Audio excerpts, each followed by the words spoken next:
used as labels for self-directed love on the one hand and disinterested love of others for their own sake on the other. This use of the words goes back to a book published in 1936. Now I should be able to forward the PowerPoint, but it doesn't work. Sorry. Yes, a book published in 1936 by a Swedish theologian named Anders Nygren. Nygren, he was a Lutheran bishop, ecumenist, and famous theologian. And his book with the title Agape and Eros had a profound impact on the modern debate about the nature of love in general and Christian love in particular. In this book, Nygren argues that true Christian understanding of love, which he labels agape, is sharply opposed to the Hellenistic conception of love that dominated the world into which Christianity was born. This Hellenistic conception of love is what Nygren calls Eros. Agape, says Nygren, is totally other-directed and self-sacrificial. It is a love that merely gives and does not seek its own, while Eros is essentially a self-centered quest for happiness. In its lower forms, Eros expresses itself as a bodily or sexual desire, and hence our name, erotic love. But in its higher forms, Eros is a lofty desire for intellectual fulfillment and bliss. In Plato, Eros represents a striving to see the very form of beauty, which resides in the world of ideas, accessible only to the mind's eye. According to Nygren's telling of the history of Christian thought, the church fathers failed to properly distinguish between true Christian love, agape, and eros, with the result that the two understandings of love were combined or mixed, and the purity of agape compromised. Influential theologians like Saint Augustine and Saint Thomas Aquinas are both guilty of confusing eros and agape, according to Nygren, while Luther is the first Christian thinker who clearly sees their irreconcilability and tries to purify the Christian understanding of love from any association with the egocentric eros. According to Nygren, Luther has expressed the opposition between agape and eros with incomparable clarity, and thereby revealed that, quote, the whole of Catholic doctrine of love displays an egocentric perversion, unquote. So this book by Nygren got a lot of attention, and since its publication, it has become common to think about love in terms of the distinction between eros and agape, or self-centered and other-directed love. Even many thinkers who have been critical of Nygren's way of pitting agape against eros have found the distinction itself as useful as an analytical tool that can capture two different aspects of love. And this is how I'm going to use Nygren's terms eros and agape in this talk, where I will address the perennial problem actualized by Nygren's book, namely, how should Christians view the relationship between self-love and love of others for their own sake? Is Nygren right that true Christian love has no reference to self at all and should be wholly disinterested and disconnected from any pursuit of happiness? Or is there a way to think about love that reconciles self-love with love for others for their own sake? The French Jesuit Pierre Rousselot called this question the problem of love, and it is this problem that I will now address. The problem of love confronts us already in the pages of the Bible. In the New Testament, Christ's self-sacrificial love manifested on the cross is portrayed as a role model, of course, for how Christians in general should love. St. Paul writes, "Let the same mind be in you that was in Christ Jesus, who, though he existed in the form of God, humbled himself and became obedient to the point of death, even death on a cross." On the other hand, Jesus also says that the sacrifices we make in this life will be rewarded in heaven. Go, sell what you have and give to the poor, and you will have a treasure in heaven. This seems to imply that the believer may do good deeds with his own happiness in mind. The question of the relationship between disinterested and interested love also occupied the church fathers. Some church fathers say that love must be totally forgetful of self. John Chrysostom, for example, goes so far as to say that he who loves ought so to love that if he were asked even for his soul, and it were possible, he would not refuse it. thereby implying that the lover should be prepared to sacrifice even his own salvation for the sake of others. Other church fathers seem to see no problem if a Christian's primary motivation for doing good deeds is his own heavenly happiness. Saint Cyprianus, for example, tells the believer to, quote, "Have no fear when you bestow an alms. You are storing up for yourself a good reward for the day of necessity. For alms deliver from death. Alms provide a great confidence for all who do it before the Most High God," unquote. Is there a coherent theory of Christian love that can reconcile a proper self-love with love of others for their own sake?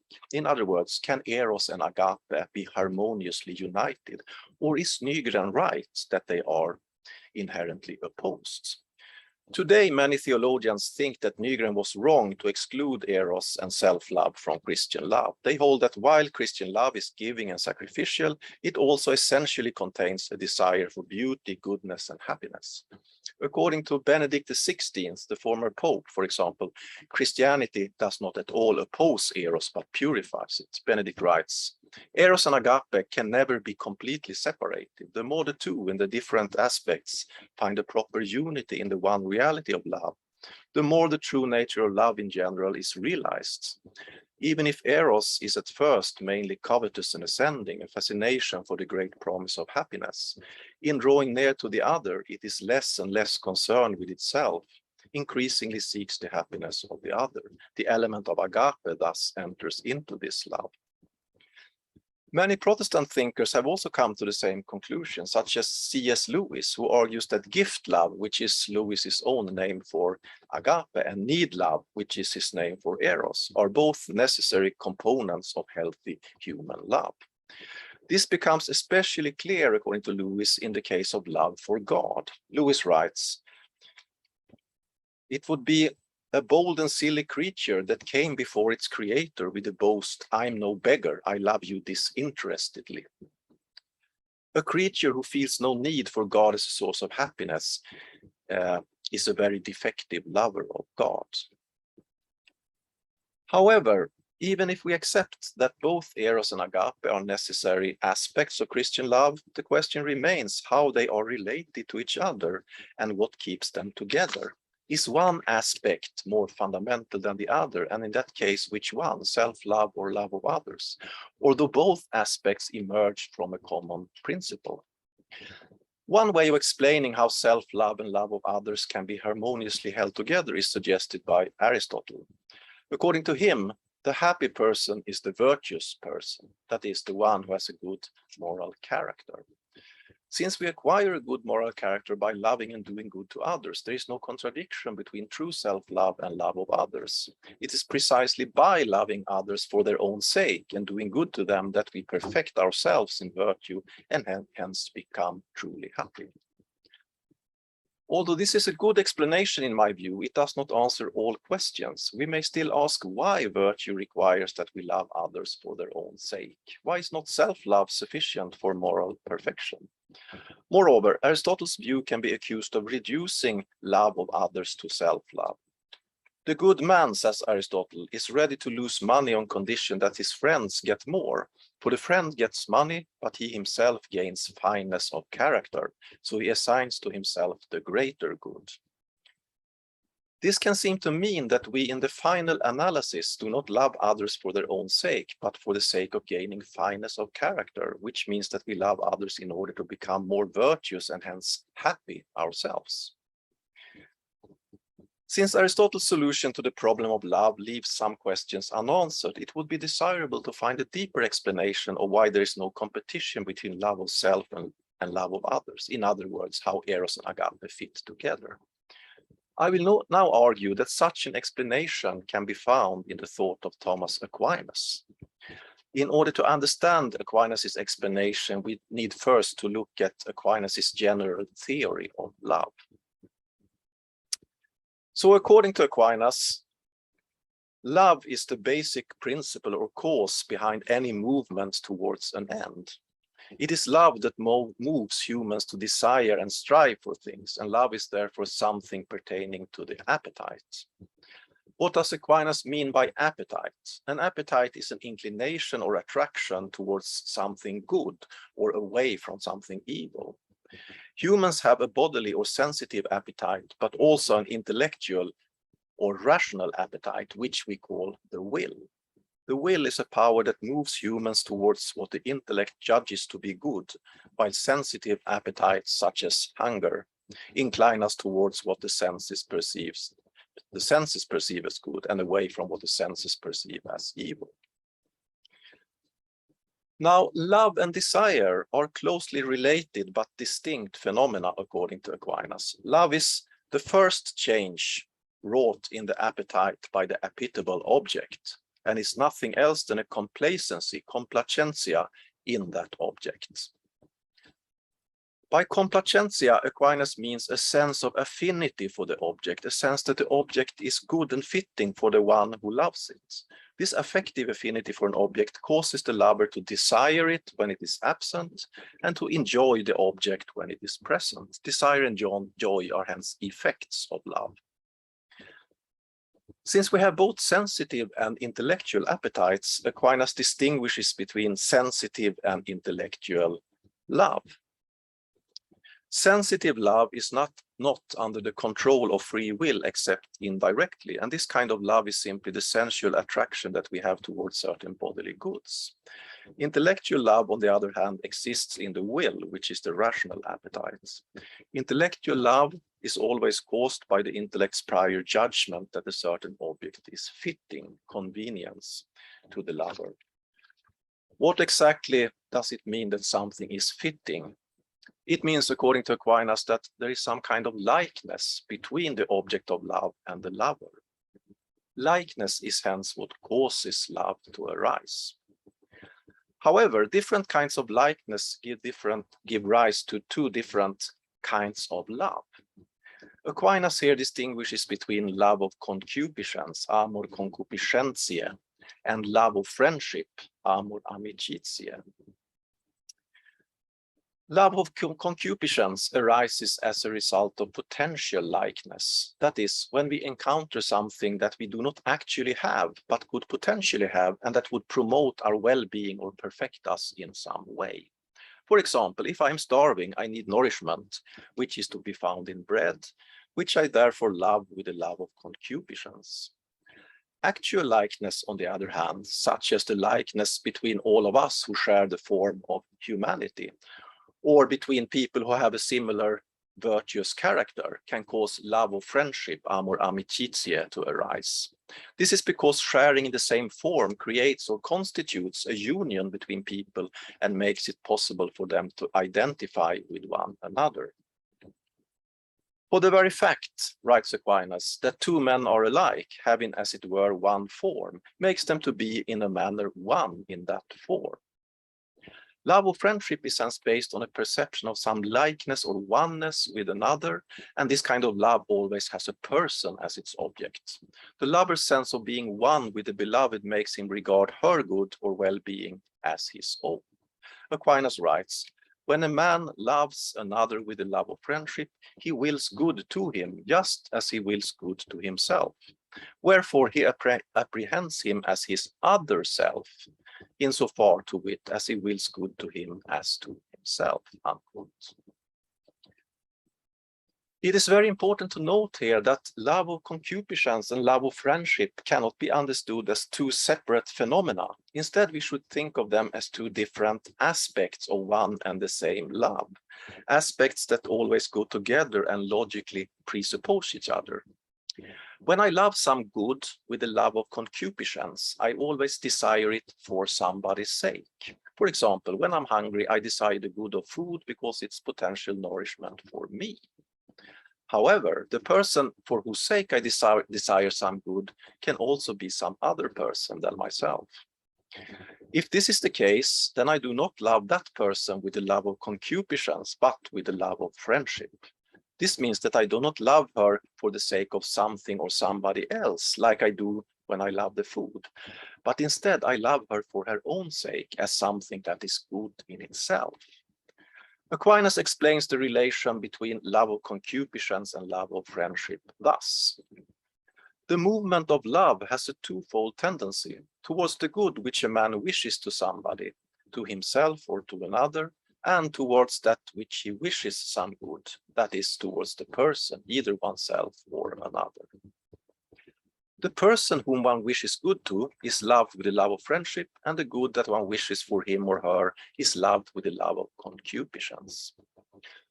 Now, it might seem strange to talk about having love of friendship for oneself, but the key to understanding Aquinas here is to remember that love is always based on some kind of oneness or union between lover and beloved. The metaphysical union that the person has with himself, or more properly speaking, the unity that the person constitutes, is stronger and more basic than the union one can have with some other human being in virtue of some similarity, for example. Aquinas writes, "A man is one with himself, which is more than being united to another, and properly speaking, a man is not a friend of himself, but something more than a friend." In order to clarify Aquinas' account of love, it might be useful to consider the following example. If a man loves a woman merely because she gives him something, for example, pleasant experiences or satisfies some of his needs, then he does not love her with the love of friendship, but rather with the love of concupiscence. Love of friendship means to will the good of somebody for her own sake, in the same way as one wills one's own good. A man wills his own good because he identifies with himself, so to speak, or constitutes a unity with himself, and not because he considers himself useful or desirable for some other end. In a similar way, if a man loves a woman with the love of friendship, then he identifies with her, so to speak, and regards her like his own self as something that is good simply and for itself. As Anthony Flood summarizes Aquinas' view, in the love of friendship, a person seeks the personhood of the other as the proper object of that love. But what exactly does this mean, to love the personhood of somebody? Aquinas explains this in terms of a distinction between substantial and accidental goods. Love tends towards something in a twofold manner, writes Aquinas. First, as toward a substantial good, which occurs when we love something such that we will good for it, as for example, we love a man willing his good. Second, love tends towards something as toward an accidental good, as for example, we love virtue, not for the reason that we wish it good, but for the reason that by it we are good. Now, some give the first mood of love the name amor amicitiae, love of friendship, while the second amor concupiscentiae. So let me dwell a little bit on Aquinas' explanation here. What he says is that since love is an act of the appetite, or is an example of an appetite, love is always of goods. It is an inclination towards a thing under the ratio boni, under the aspect of good. Goods, moreover, are of two basic metaphysical kinds, namely substantial and accidental goods. When I love a person as such, my love is tending towards the substance or suppositum of the person as something that is good in itself. To love a person in this way entails to see her as a point of arrival for goods, and hence to desire her flourishing and perfection for her own sake.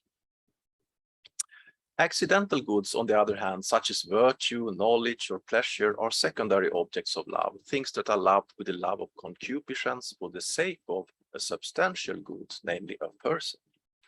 Hence, if we love a person merely because he or she can contribute to our own perfection or flourishing in some respects, it's not that person considered as a substance or suppositum whom I love, but only the accidental goods she can provide me with.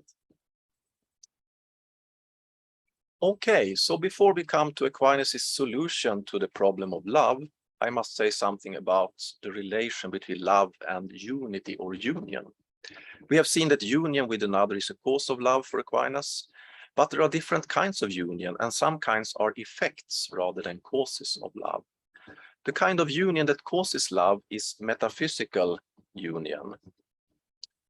Either a substantial union, which is a type of union that the person has with himself and that causes him to love himself, or a union of likeness that a person can have with others and that may cause him to love them.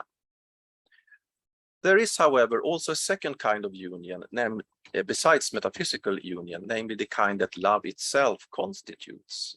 This is a union according to the bond of affection, and it comes into being because love makes a lover go out from himself and dwell effectively in by his affections in the beloved.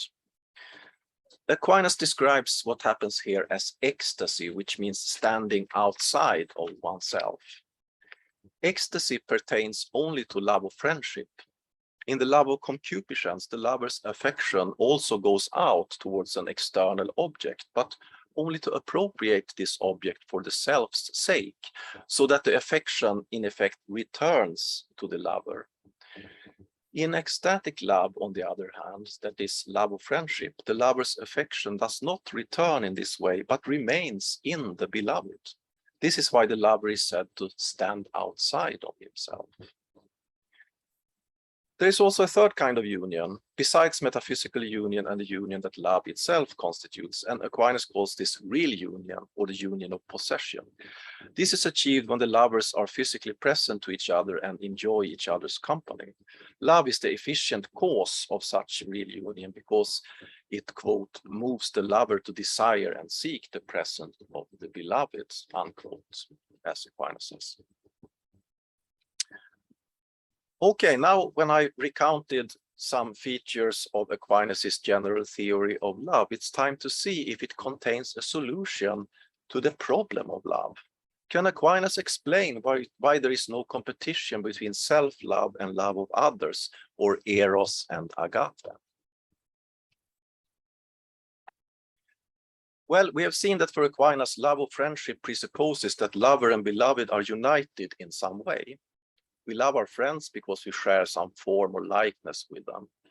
This is what makes it possible for us to identify with them and to regard them as other selves. It is hence clear that for Aquinas, all love has a reference to self. In fact, Aquinas explicitly says that we can only love something insofar it is our good.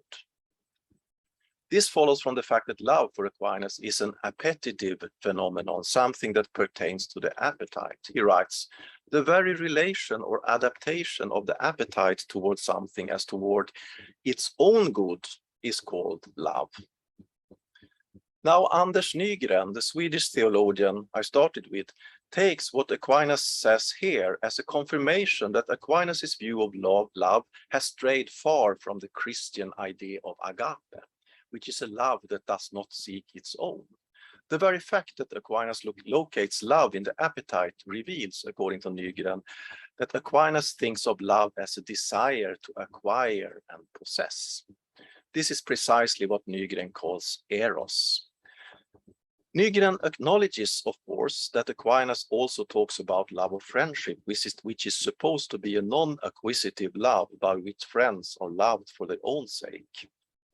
However, Nygren sees a fundamental tension between this aspect of Aquinas' thought and his starting point, which is the idea of acquisitive love, or Eros. Aquinas' appeal to the idea of friendship love thus threatens the coherence and unity of his doctrine of love. Logically, there is no room for non-acquisitive love within Aquinas' Eros-infested account, according to Nygren. Nygren, however, misunderstands Aquinas' theory of love. We can begin to see this if we recall that acquisitive love, what Aquinas calls amor concupiscentiae, cannot exist alone without being rooted in some prior amor amicitiae, love of friendship. The very idea of acquisitive love presupposes a subject for whose sake goods are desired, and love's relationship to this subject must be different from its relationship to the goods that it wants to acquire. For example, if I want to acquire riches for my own sake, it follows that I love myself, but of course I do not want to acquire myself in the way I wish to acquire the riches. My love for myself must therefore be a non-acquisitive love that simply affirms the self's goodness without any desire to exploit it for somebody's sake. So we must now ask what the necessary conditions for non-acquisitive love are. What is it that makes such love possible? The best way to find out is to continue to study self-love, because everybody must admit that a person can love himself with non-acquisitive love, as I have said. But why is this the case? The answer, presumably, is that in the case of self-love, the subject and the object of love are one and the same thing. It is, in other words, unity between lover and beloved that enables non-acquisitive love. Not even the most depraved person sees his own self as something to be used for some other purpose, but rather as an end in itself. And the reason why he can love himself in this way is because he is one with himself. Now, Aquinas' crucial insight is that love is an analogical concept, unity is an analogical concept. Things can be one in different ways and to different degrees, which means that unity is compatible with distinction and difference. Oneness in some respect is compatible with otherness in other respects. Take, for example, two numerically distinct things that share the same form, for example, two human beings. They are the same with respect to their form, humanity, and not the same with respect to their matter or individuality. Or take a society of human beings. It constitutes a unity in virtue of certain relationships between the individuals that constitute it. Numerically distinct things can, in other words, be united in virtue of sharing the same form or by being part of a larger whole or totality. Against the background of this analogical character of the concept of unity, we can reason as follows.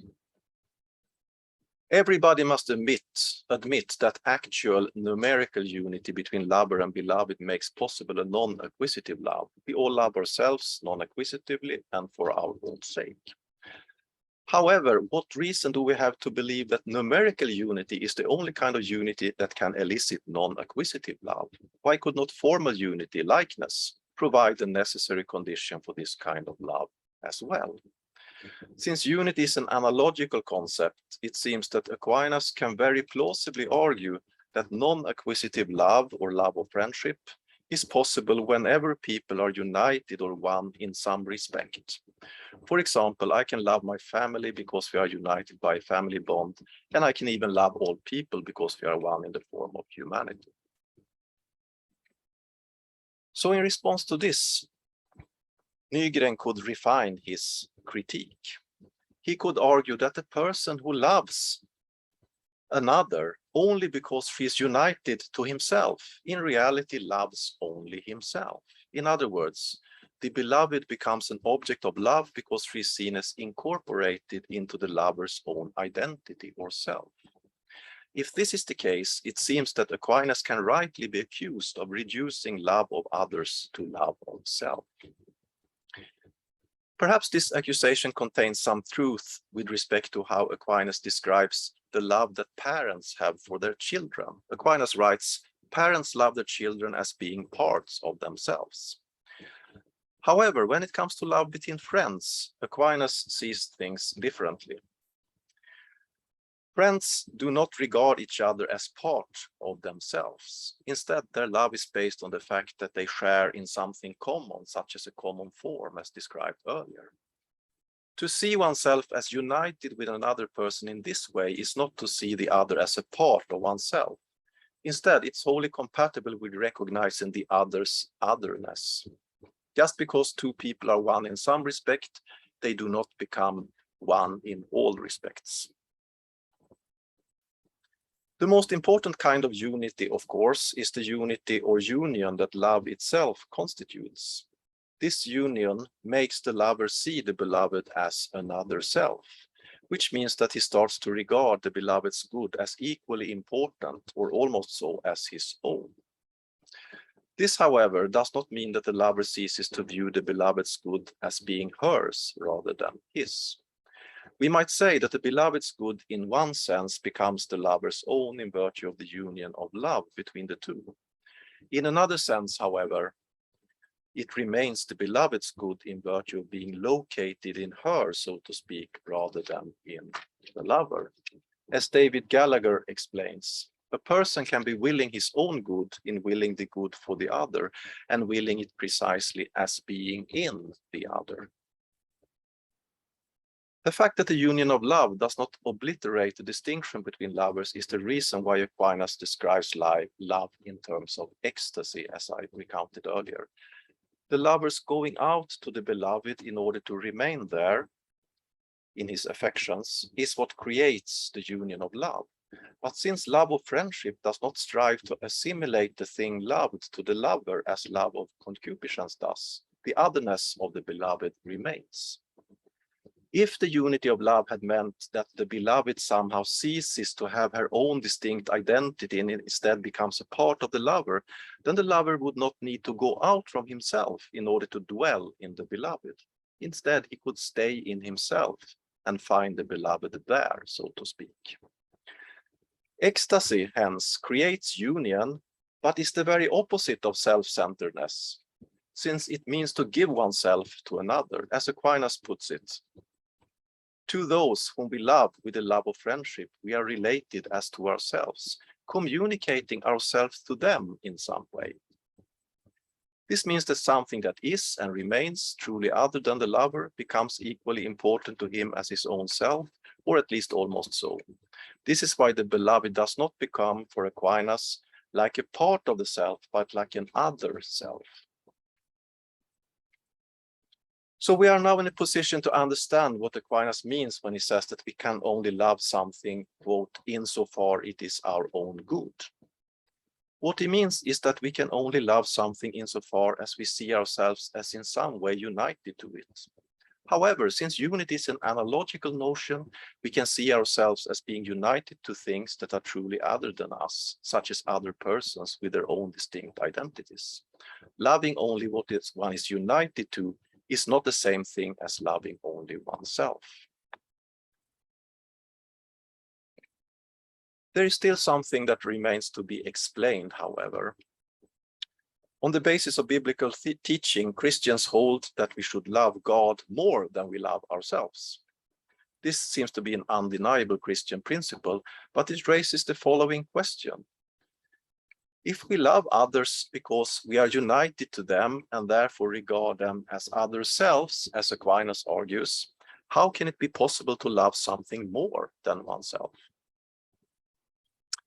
One conceivable solution to this problem would be to concede that it's naturally impossible for humans to love God more than self, but that supernatural grace can accomplish this anyway as a kind of miracle. But this is not the solution that St. Thomas chooses. For Aquinas, grace builds on nature, and if it is not natural for humans to love God more than themselves, then grace would have to go against the grain of our nature. Aquinas therefore believes that there must be a way of accounting for how love of God above self is possible in terms of natural principles. Of course, our nature as it presently exists is damaged by the fall of Adam. So Aquinas acknowledges that post-fall humans cannot love God more than self without the help of infused supernatural grace. In its undamaged or integral state, however, human nature would be capable of such love. This means that grace does not go against the grain of nature when it enables us to love God more than ourselves. Instead, grace restores and elevates our natural love. So how is it possible for humans and other rational agents to love God more than self without violating natural principles? Aquinas addresses this question at a number of places, and there has been quite a bit of controversy about how his answer or answers should be interpreted. So here I will only present one interpretation that I think is reasonable and that explains how love of God about self is naturally impossible. In order to understand Aquinas' explanation, I need first to say some words about the concept of participation. What is participation? Let us consider the relation between a portrait and the person it depicts. What is it that makes a particular painting a portrait of, for example, Napoleon? It is, of course, the fact that the painting has a likeness to Napoleon. By virtue of this likeness, we can say that the portrait participates in Napoleon's visual appearance. Now, in a similar way, Aquinas thinks that all created things have their being and goodness by participating in God, who is universal being and goodness. This means that things are only good to the extent that they reflect something of God's goodness, in the same way as a portrait is only a portrait of Napoleon by reflecting something of his likeness. Things therefore do not have their goodness of themselves, but only by participation in God, who is goodness itself.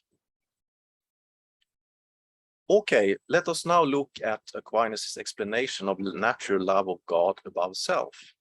The starting point of Aquinas' reasoning is the fact that everybody naturally loves his own goodness, that is, the goodness present in his own person, the goodness that constitutes his own person, because everybody is united to his own goodness, to his own person. For Aquinas, as we have seen, unity is what makes love possible. However, every human person is even more united to God than he is to his own goodness, since a person's own goodness is nothing but a participation in God, who is goodness itself, or the universal good. This means that my goodness is in a sense more present in God than it is in me, in the same way that Napoleon's likeness is more present in Napoleon himself than in a painted portrait of him. Hence, if it is natural for me to love my own goodness as it is present in me, it is even more natural for me to love my goodness as it is more fully present in God, and hence to love God above self, more than myself. In Aquinas' words, since God is the universal good, and under this good both man and angel and all creatures are comprised, because every creature with regard to its entire being naturally belongs to God, it follows that from natural love, angel and man alike love God before themselves and with a greater love. The French philosopher Etienne Gilson expresses the same point in a slightly different way. He writes, "To love any good whatsoever is always to love its resemblance to the divine goodness. And since it is this resemblance to God that makes this good to be a good, we can say that what is loved in it is the sovereign good, that is God." In other words, it is impossible to love the image one's own self without at the same time loving the original God. And if we know, as we do know, that the image is only an image, it is impossible to love it without preferring the original. We can deepen our understanding of this further if we consider the fact that God is not only the source of our own goodness, but also of our own unity. Unity, as we have seen, is what accounts for love. We love what we are one with in some sense. Now, a human person is constituted as a unified subject or being by participating in God, who is being itself. It follows from this that I am, in a sense, more united with God than I am with myself, since God is the ontological ground and source of my very unity. As Saint Augustine says, God is closer to me than I am to myself.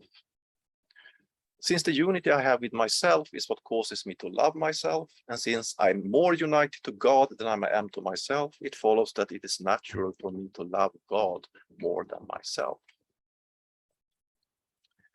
Now, as I mentioned earlier, this natural ordering of the will towards loving God more than self has been distorted by sin, so that we now tend to love ourselves more than God.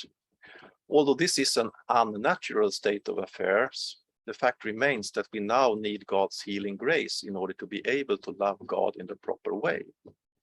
But grace not only heals our nature, it also elevates it so that we become capable of having a more intimate relationship with God, a relationship of love that goes beyond what we are naturally capable of. Aquinas calls this kind of love caritas, charity, and charity is supernatural love. In order to get a complete picture of Aquinas' solution to the problem of love, I must briefly say some words about Aquinas' teaching on charity and grace. Habitual grace for Aquinas is an infused gift that grants us a fuller participation in God's divine life than we are naturally capable of. We are created in the image of God, but grace elevates this natural image in us so that we become more like God and can partake of his inner Trinitarian life. This is why Aquinas describes grace as supernatural. Grace gives us a second nature, you might say, that makes us capable of a greater intimacy with God. Grace is infused by God into the essence of the soul, and from grace flows the theological virtues, faith, hope, and charity, that perfect the soul's faculties of intellect and will by directing them towards God as our ultimate end. Faith perfects the intellect by giving it knowledge of God, and hope and charity perfect the will by orienting it towards loving intimacy with God. In the present context, our focus is charity, caritas, which Aquinas defines as a certain friendship, amicitia, of the human person for God. This definition draws on the Gospel of John, where Jesus says, "I no longer call you servants, but friends." According to Aquinas' understanding of friendship in general, which he takes from Aristotle, friendships always involve a mutual love that is based on some perceived likeness or commonality between the friends. With respect to God, however, the difference between our nature and God's nature means that a natural basis for friendship relations is lacking. Friendship with God therefore requires that God supplies the necessary commonality by communicating his divine life to us by grace. Aquinas writes, "Since there is a communication between man and God, inasmuch as he communicates his happiness to us, some kind of friendship must needs be based on this same communication. The love which is based on this communication is charity. Hence it is clear that charity is the friendship of the human person for God." God's communication of his own life to believers also provides the basis for supernatural neighbor love, since all humans who receive grace are fellow sharers in the divine life. If they love the divine life and goodness as it is present in God and in themselves, they also have reason to love with charity the same goodness as it is present in other humans and things. Since even enemies of God are potential sharers in the divine life, they too should be loved with charity.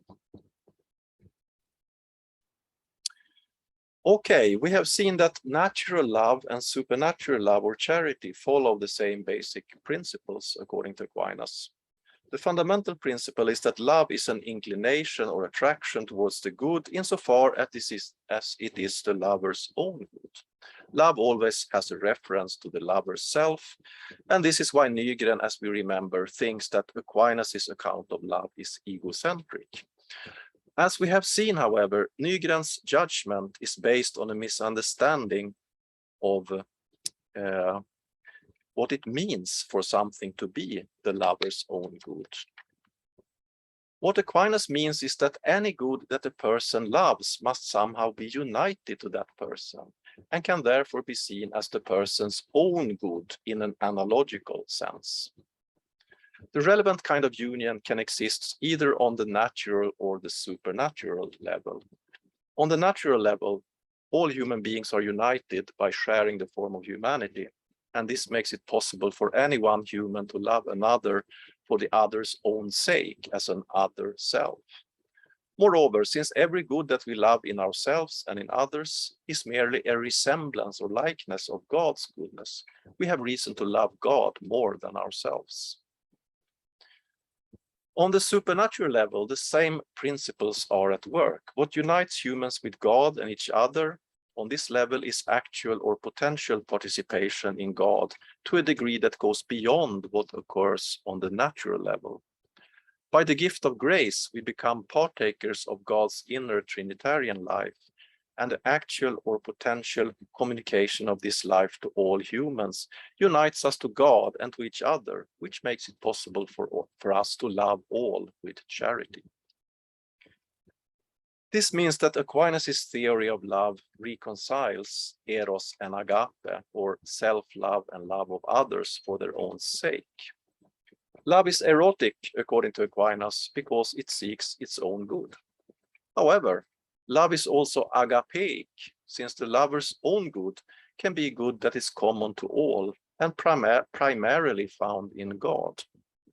This is why we can love other humans for their own sake, that is, for the sake of the goodness present in them, and why we can love God above everything else as the source of every good. This perspective also explains why we become perfected in virtue and happy by loving others and doing good to them, as Aristotle and the whole Christian tradition also teaches. If it is true, as Aquinas argues, that we are in fact united to all humans by being fellow sharers in God's goodness, it follows that we do not really promote our own goodness, the goodness united to us, unless we promote this same goodness when it is found in other people. But to promote the goodness found in other people is to act morally and virtuously, and sometimes self-sacrificially.